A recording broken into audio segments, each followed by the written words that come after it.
Hello students, welcome to EPG Pathshala. I am Dr. Kapendra from Kirodimmal College, University of Delhi.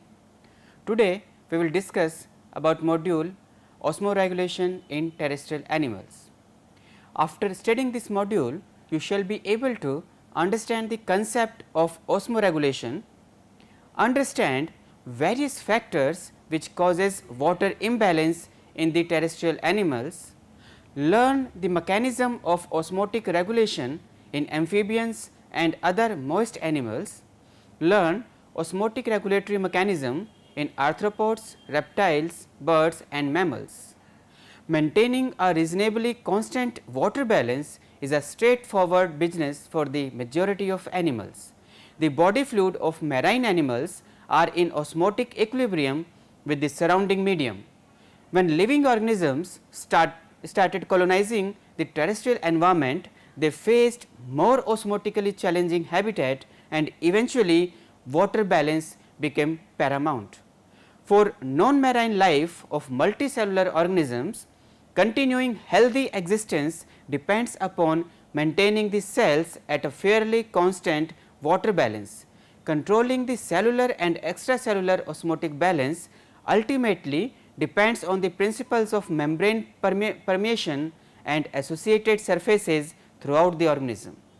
Active processes regulating ion levels and the control of intracellular osmotic effector level. But for whole animals, these processes have additive and interactive effects between different tissue and organs, with particular epithelia carrying out regulatory functions to maintain blood composition and thus providing osmotic stasis for the rest of the body.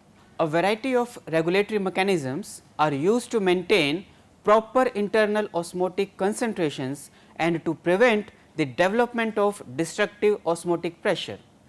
Osmoregulation, a term coined by the Haber in 1902, refers to the collective activities of the varieties of mechanism used by organisms to control water movement and water volumes. Osmoregulation implies the maintenance of an internal osmotic concentration different from that of the external medium. Terrestrial environment. The physiological advantage of terrestrial life is the easy access to oxygen, and the greatest physiological threat to life is danger of dehydration. For terrestrial animals, there is normally no opportunity for skin uptake of water or ions. Exception do occurs such as amphibians, snails, etc., so that the skin and the respiratory system serve only as possibility of ions and water loss. Again, losses occur through fecal and urinary deposition. In addition to these routes, all animals may incur small losses of ions and water associated with reproduction and unpredictable losses from injury, while some may also lose water during molting processes or from secretion such as slime, mucus, saliva, defensive fluids or toxins. The most successful evolution of terrestrial life occurs in only two animal phyla, Arthropoda and vertebrates, that can survive even in the driest and hottest habitat found on the earth. As dehydration is a serious problem on terrestrial life, and therefore, those depends upon the selection of suitable moist habitat except arthropods and vertebrates, and are terrestrial only in the technical terms of the word. For example, an earthworm requires moist environment in the soil for its survival and is susceptible to desiccation when exposed to open environment, because its body can resist very little to water loss. Other animals include snail and frog, which have a high rate of evaporation. There are large numbers of physical factors that can affect the rate of evaporation. The rate of evaporation increases with increase in temperature on free water surface, and it is faster on dry environment as compared to humid condition. The water vapor pressure at mammalian body temperature is about double, that is around 50 mmHg, when compared to room temperature at 25 degrees Celsius, that is around 24 mmHg, and more than 10 times at freezing point, that is 4.6 mmHg. If some water is already present in the air, then the vapor pressure of the water on this free surface will be less. To measure the rough approximation of this driving force for evaporation, some scientists use the term saturation deficit. It is defined as the difference between the vapor pressure over free water surface at the temperature in question and water vapor pressure in the air. If relative humidity of air is 50%, the saturation deficit increases with temperature. The extent of air movement also influence the rate of evaporation in the terrestrial organisms. In the presence of wind, air close to the body surface of the animal is frequently renewed and leads to increase in evaporation. That is why we feel cooling effect when moist skin is in contact with the wind. The cooling of the body surface also changes the density of air adjacent to body, produces convection current.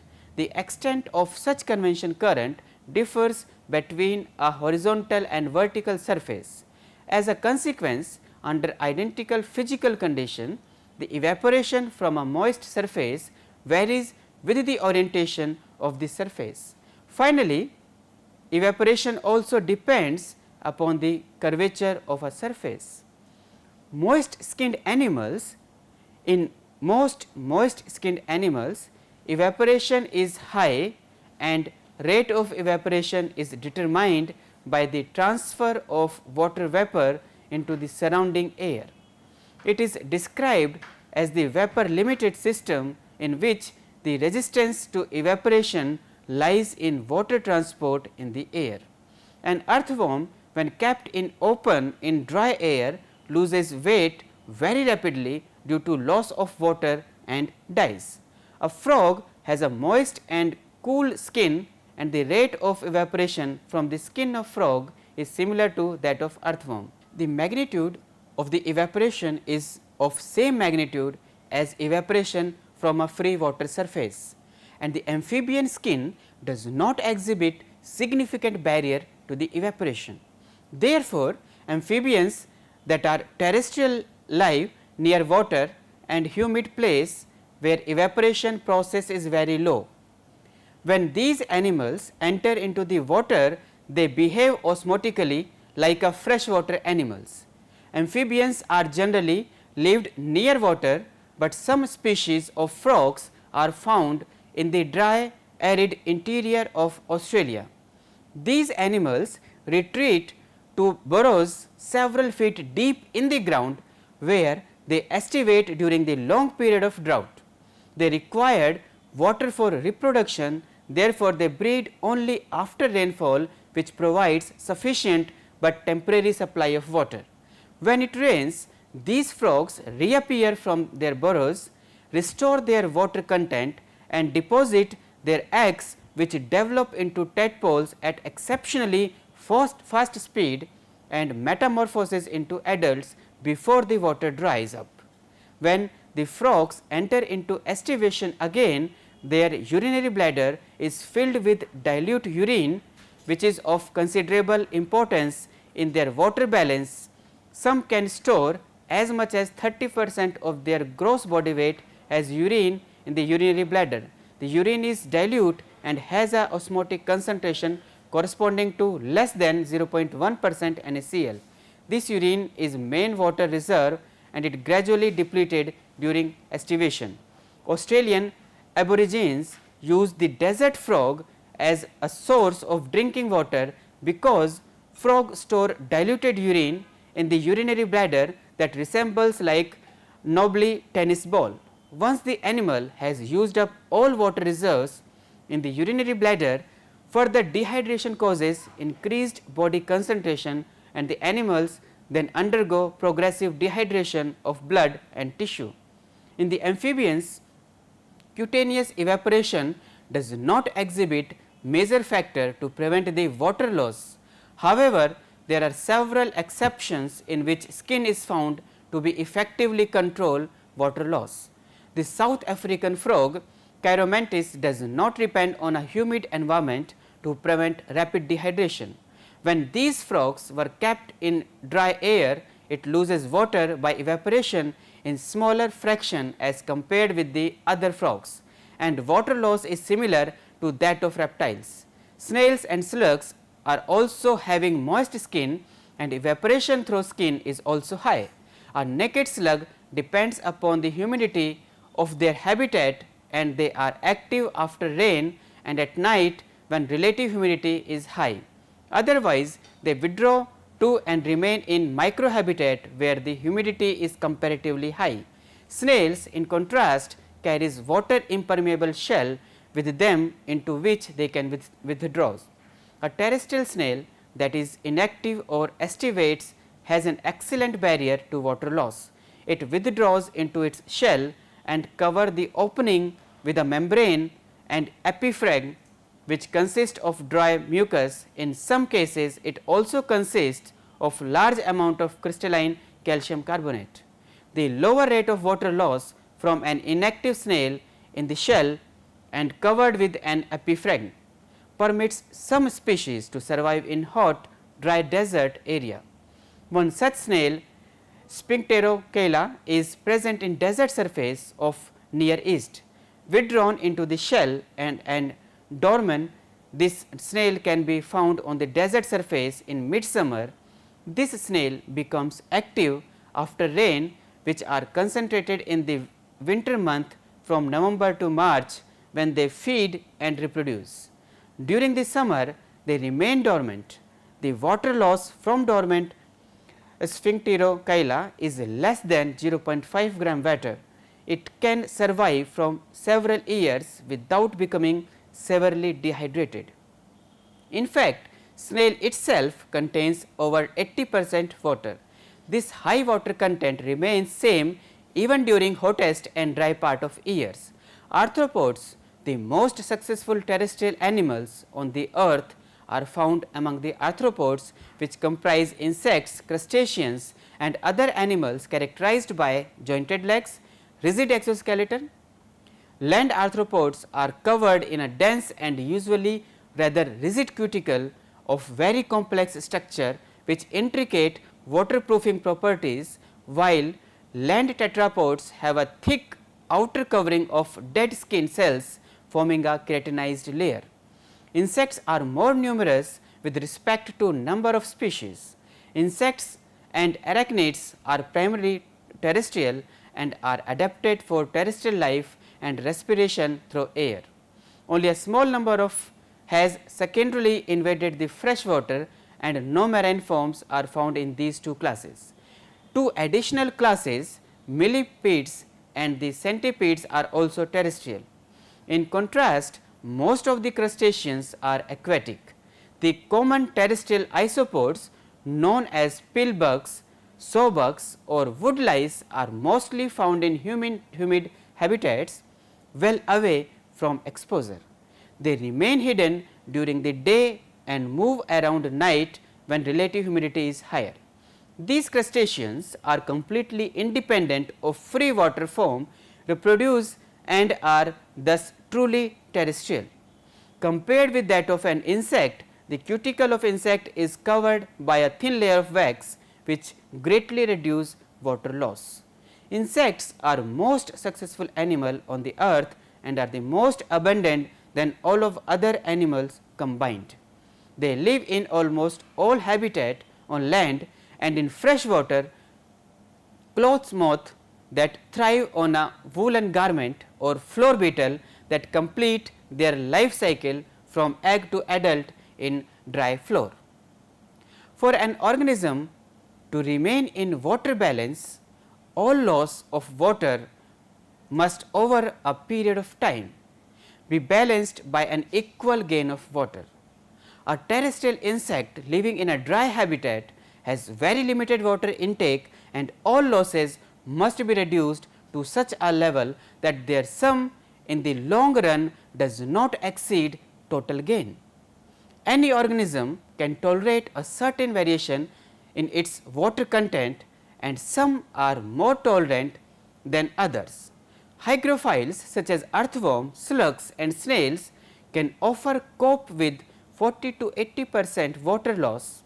However, it causes very substantial shrinkage of the body. Many terrestrial insects from temperate habitats will survive 30 to 50% loss of body water, while anurans such as frogs and toads from the same environment can survive around 30% water loss. But most terrestrial birds and mammals, although xerophilic, cannot survive more than 5 to 10% loss of water. The camel is really exceptional in tolerating up to 30% water loss, membrane permeability. Water loss takes place both from respiratory organ and from the general body surface. The respiratory organ of insects and vertebrates differ greatly in structure and function. The lining of the vertebrates lung is always moist, the respiratory air is saturated with water vapor, and the water loss from respiratory tract is substantial. The respiratory organ of insect, however, consists of tubes lined with chitin, and only finest branch of these are relatively permeable to water. In most of xeric insects and arachnids, the presence of a hard, dry, waxy epicuticle ensures much slower water loss than in similar sized crustaceans. With the same general cuticle designed, but little or no waxy component, this combination of epidermis, chitin protein cuticle and waxy epicuticle provides an almost complete body covering that is sufficiently waterproof to allow survival in a desert with no drinking water at all. But the amniotic vertebrates, including reptiles, birds, mammals, have distinctly more impermeable skin with no respiratory function to compromise their osmoregulatory function. The skin is formed largely from layer of dead keratinized cells overlying the living epidermis, often thickened into plates and scales in reptiles or modified into hairs or feathers in mammals and birds.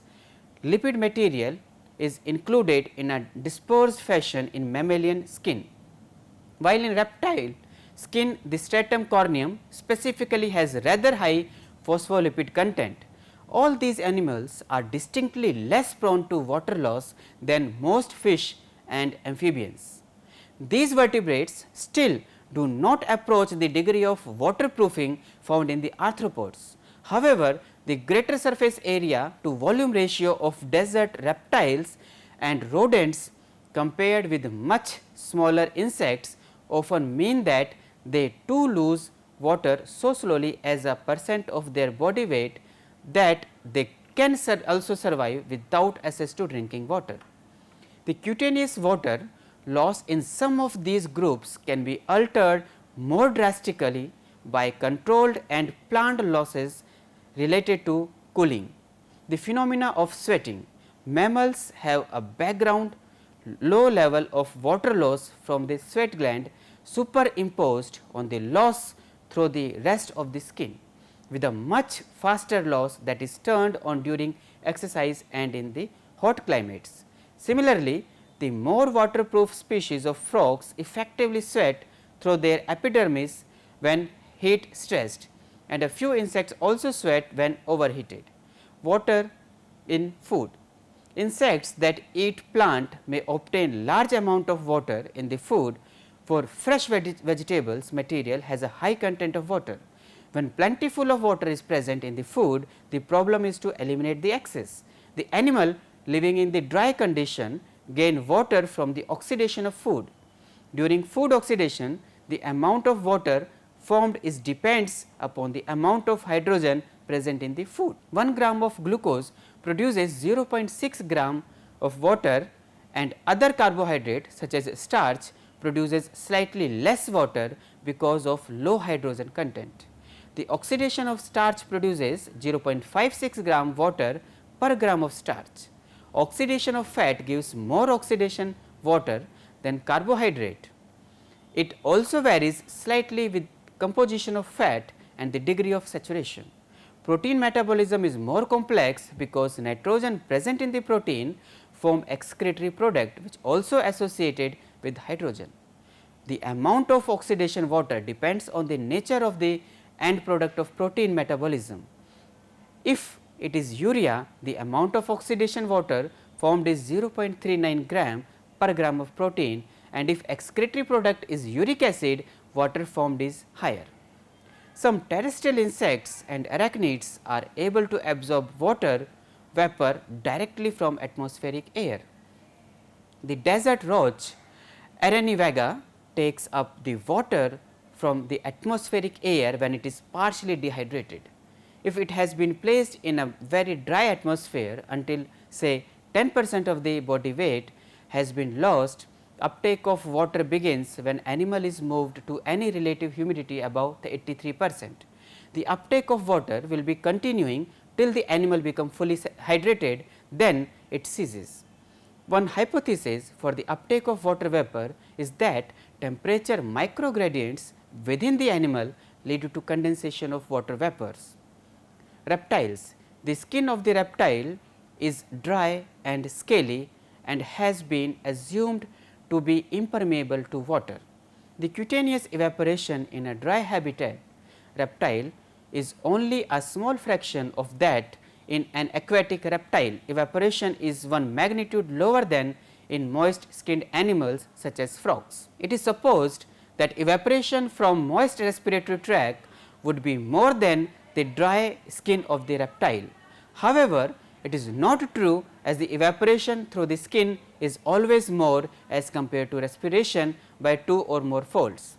For example, Chukavella, a desert lizard, loses 2/3 of water through skin and only 1/3 of water loss through respiration.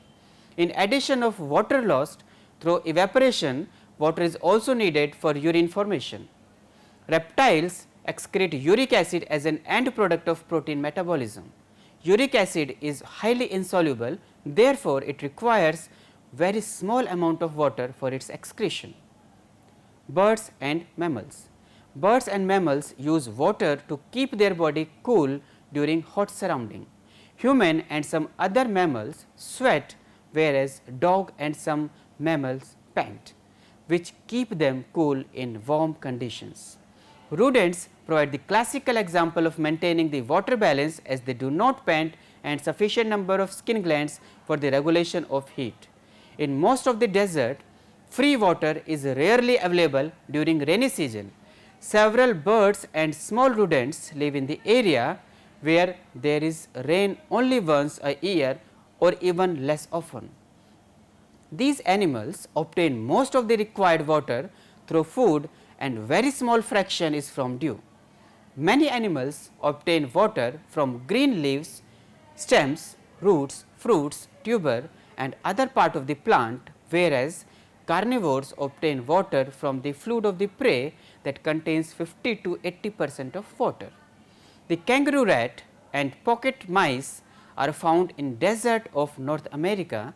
They survive primarily on the dry seed and other dry plant material, and intake of free water is minimal. A kangaroo rat contains about 66% of water in the body. Even when it survived on dry food such as barley or oats for weeks or months, its water content remained the same. When 35 gram of the kangaroo rat provided with 100 gram of barley, it consumed the food in 1 month. The total water deprived from the oxidation of food is 54 gram. The grain also have some free water which depends upon the relative humidity. At 20% RH, about 6 gram of free water is available in 100 gram of barley, which give total 60 gram of water in the food. On the other hand, nearly 1/4 of the available water is used for the urine formation, for excreting the nitrogenous waste. It has developed a remarkable ability to concentrate the urine to minimize the water loss. The most important factor of water loss is evaporation, which generally occurs through respiratory tract. If the atmospheric humidity is lower, the water gain is slightly reduced because less free water is absorbed by the grain, and at the same time in drier air more water is evaporated from respiratory tract. Kangaroo rat mostly spend its time in the burrows in which the humidity of air is higher than the outside, which aid in their water balance. Reproduction in the respiratory evaporation is achieved by exhalation of the air at a lower temperature than the body core, although the lung air is at core temperature and saturated. It is cooled as it passes out through the nose. Camel living in the desert can further reduce the water content of exhaled air. They not only decrease the temperature of the exhaled air, but also remove additional water vapor from the air. The combination of cooling and desaturation of the exhaled air provide us a saving of water of 60% relative to the exhalation of saturated air at the body temperature, a substantial saving indeed. Osmoregulatory organs and their excretory products. Some animals can do all of their osmotic regulation and control across all or part of the general body surface. However, most animals have some internal structure called as excretory organ or kidney, where they can conveniently regulate their water content and also a site for regulating salt balance. In fact, the excretory system of the animals probably had osmoregulation as their primary function. Soil animals tend to have osmoregulatory excretory system similar to that aquatic relatives, as they will often have an excess of water available and need to excrete it quickly. Animals such as earthworm may need system that can expel excess water, but that can also act as a water conserver during the drought. Xerophilic animals almost always need to conserve as much water as possible, and with the exception of mammals, most have combined their excretory opening with their gut opening, so that all the excreta are regulated in one site, the rectum, with minimum water loss. Terrestrial animals therefore show a great variety of mechanism of excretory water loss. Despite the huge variation in its origin, size and apparent complexity in osmoregulatory organs, there are certain common physiological principles operating in all of them. Nearly all of them are made of one or many tubular structure, and most includes an initial collecting area where the primary urine is formed, then one or more areas where it is modified by the addition or removal of particular solutes. Many of the organs include an even more distal area where the urine as a whole can be made more concentrated, that is hyperosmotic, or more diluted, that is hypoosmotic, than the body fluid. Large soil dwellers such as earthworm have a nephridial system with substantial coiled resorptive tubular portion organized segmentally and existing with via nephriospores. The excretory product is hypoosmotic in most oligochaete species. In some larger earthworms such as the Pheretima, the nephridia are enteronephric, opening into the gut rather than to the outside. Here some drying of the feces and urine occurs within the rectum. Terrestrial prosobranchs snails have a kidney essentially similar to their littoral and marine kin. Fluid flows to the kidney from the pericardium and drains directly from there to the outside, with no special absorptive area. Excretion always involves the loss of considerable quantities of water, because there is no special separation of the sites of the nitrogenous excretion and of water balance regulation. Semi-terrestrial crabs living at the top of the beaches and in the damp mangrove forest zones of the tropics show relative strong osmoregulatory abilities. However, this is not only achieved by osmoregulation at the antennal gland. The crustacean version of the kidney as these can only produce isosmotic urine. In woodlice, urine from their maxillary gland is released via capillary channels to flow over the flat ventral respiratory flaps called plecopods, keeping them moist for gas exchange and allowing ammonia to diffuse away, disposing of the nitrogenous waste from the woodlouse body. At least some of their excretory water is then returned to the body via the resorptive tractum, giving an unusual involvement for the gut in that fluid arrives in it via an external route. Insects and many myriapods have an excretory osmoregulatory system based on the Malpighian tubules plus rectum composites, where the stages of urine formation and resorption are in widely separated structures. Urine is produced by secretion in the Malpighian tubule cells. The insect hindgut then has a variety of specialization to resorb water effectively and to regulate the combined composition of the feces and urine. Amphibians certainly inherited an essentially freshwater adapted kidney from their ancestors and can only make hyposmotic urine. They can decrease the rate of urine formation and increase urine reabsorption from the bladder by the action of the amphibian antidiuretic hormones and can also correct their osmotic balance with active salt uptake through the skin. Reptiles are unable to produce hyperosmotic urine even when they are present in extremely dry habitats. Their urine is isosmotic and excess salt are excreted through their nasal salt glands. Most birds and mammals also do not normally produce hyposmotic urine. Instead, when drinking water is freely available, many of them release a hyposmotic fluid. This also occurs where the diet rich in water like fruit bats, hummingbirds. Alternatively, when water stressed, they commonly produce a roughly isosmotic fluid. Some birds and reptiles discharge their urine into the cloaca, from where it then flow back into the rectum, where additional resorption of fluid occurs. However, some birds and nearly all mammals have a loop of Henle interposed between the descending and ascending portion of their nephrons.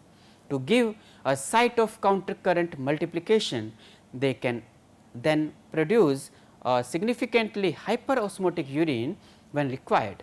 Here, the cell in the hairpin tip of the countercurrent loop are exposed to very high level of urea and are almost anoxic. They cope up incorporating high level of betaine and sorbitol into their own cytoplasm as counteracting osmotic effectors. The absolute length of the loop is not necessarily the key factor in for urine concentration. For example, the desert mouse Notomis has a loop up to 5.2 millimeter long and can produce urine of 9370 milliosmol, while the horse can loop up to 36 mm long and can achieve urine of 1900 milliosmol. Indeed, birds urine concentration ability commonly decreases with increased loop length, perhaps partially because many of their loop lies cross current rather than counter current to blood flow.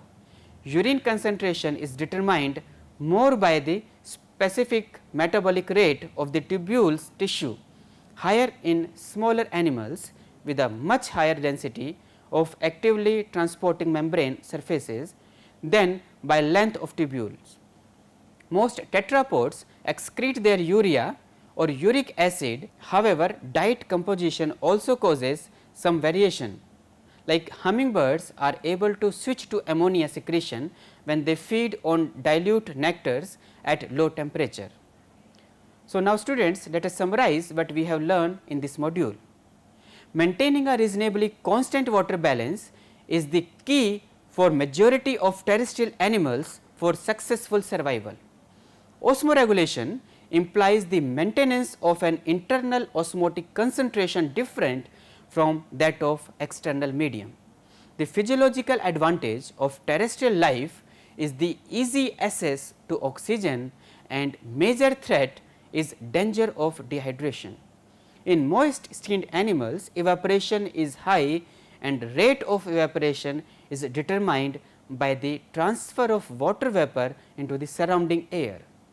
For an organism to remain in water balance, all water loss over a period of time must be balanced by an equal gain of water. Water loss generally takes place both from respiratory organ and from the general body surface in terrestrial animals. In the most insects and arachnids, the presence of a hard dry waxy epicuticle ensures minimum loss of water as compared to similar sized crustaceans. The animals living in dry condition gain water from the oxidation of food, in which the amount of formed water is depends upon the number of hydrogen present in the food. Birds and mammals use water to keep their body cool during hot surrounding. Rodents provide the classical example of maintaining the water balance, as they do not pant and sufficient number of skin glands for the regulation of heat. The excretory system of terrestrial animals primarily function as osmoregulatory organs. These animals therefore show a great variety of mechanism of excretory water loss and their regulation. Thank you.